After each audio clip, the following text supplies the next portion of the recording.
Hello friend, আজ আপনাদের জানাবো সম্পূর্ণ একটি নয় দুটি আয়ুর্বেদ ক্যাপসুল।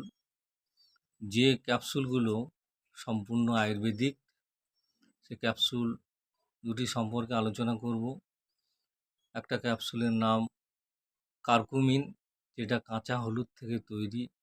যারা দীর্ঘদিন জয়েন্টের ব্যথায় ভুগছেন, আর্থ্রাইটিস, অস্টিওআর্থ্রাইটিস, রিউমেটিক আর্থ্রাইটিসে ভুগছেন, তাদের পক্ষে খুবই উপকারী।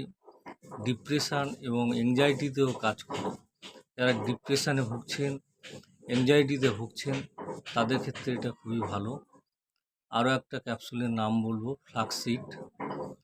জয়েন্টের ব্যথার ক্ষেত্রে খুবই কার্যকরী এবং এতে এই দুটি ক্যাপসুলে অ্যান্টিঅক্সিডেন্ট আছে, অর্থাৎ আপনার ইমিউনিটি পাওয়ার বাড়বে আর রোগ প্রতিরোধ ক্ষমতা তৈরি হবে। ক্যাপসুল দুটি হলো curcumin soft gel capsule, flaxseed capsule.